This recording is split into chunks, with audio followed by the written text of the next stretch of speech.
మహాగణుడైన దేవుడు, ఘనత వహించిన దేవుడు, అత్యున్నతుడైన దేవుడైన యేసుక్రీస్తు నామమున అందరికీ వందనాలండి. దేవునికి స్తోత్రాలు. దేవుని కృపలో సజీవంగా కొనసాగుతూ ఆయన చేత కాపాడబడుతున్న, ఆయన చేత ప్రేమించబడుతున్న దేవుని ప్రియులైన వారందరికీ నజరేయుడైన యేసుక్రీస్తు నామమున వందనాలు. ఆ మంచి తండ్రి ఈ మంచి దినంలో మనకు అనుగ్రహించిన దైవవాక్కు, కృపావార్త. యోహాను సువార్త 14వ అధ్యాయము 3వ వచనం.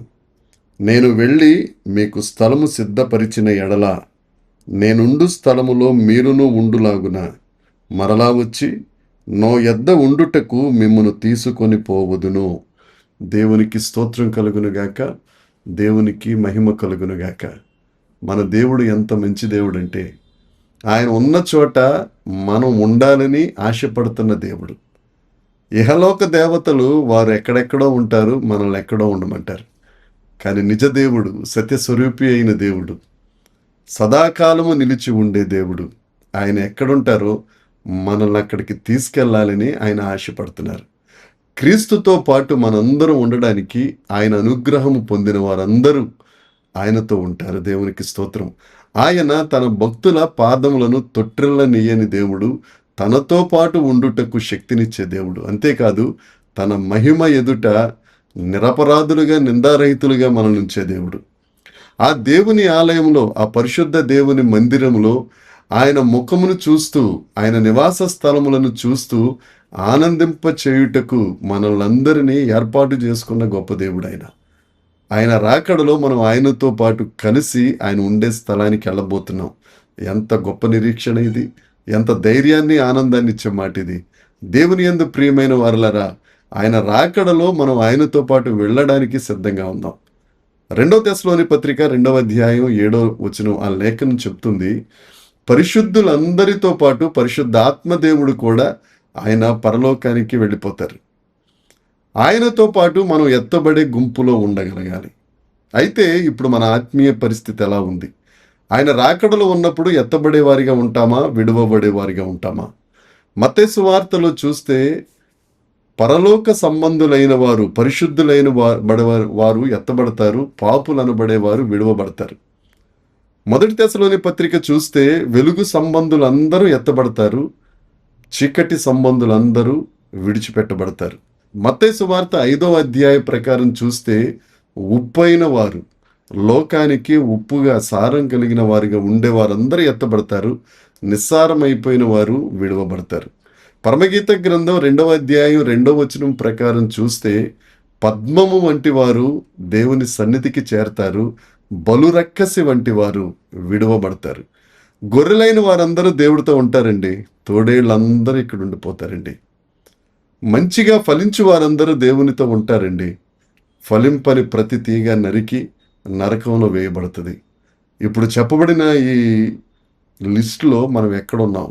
ఎత్తబడే గుంపులో ఉన్నామా, విడువబడే గుంపులో ఉన్నామా? ఒకవేళ యేసుక్రీస్తు ప్రభు రాకడ సమీపంగా ఉంది గనుక మనం మెలకువగలిగిన వారమై, జాగ్రత్త కలిగిన వారమై, సిద్ధంగా ఆయన రాకడకు ఎదురు చూచే వారిగా ఉండాలి. ఆయన యందు సంపూర్ణ నిశ్చయత, సంపూర్ణ విశ్వాసం కలిగిన వారిగా మన విశ్వాసమును కాపాడుకుంటూ ఆయన రాకడ కొరకు, విశ్వాసం కొరకు పోరాడుతూ ఆయనను ఎదుర్కొనే గుంపులో మనం ఉండేవారిగా ఉందాం.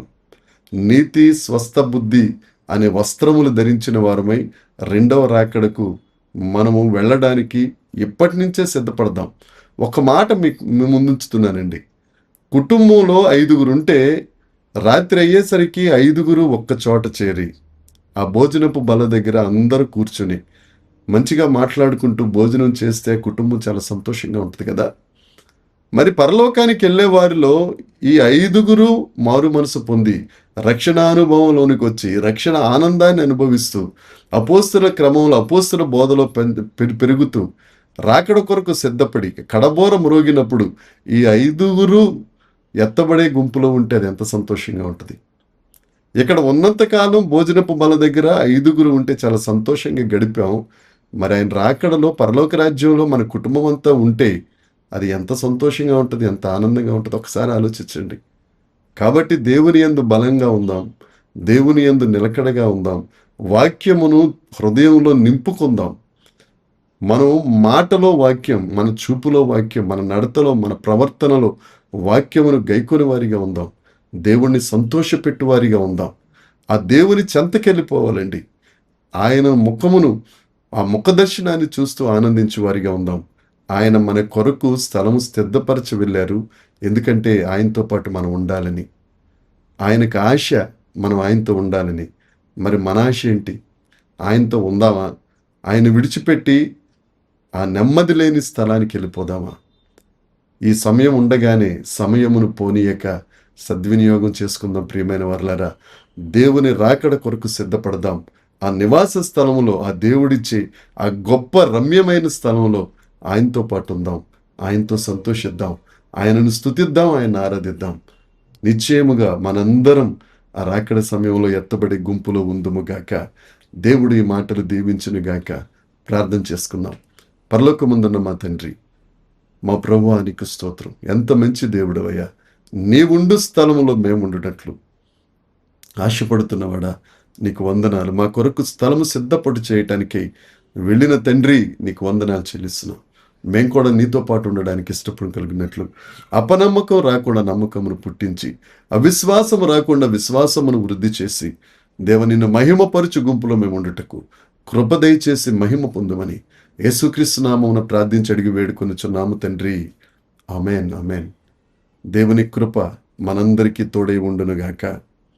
ఆమేన్, ఆమేన్.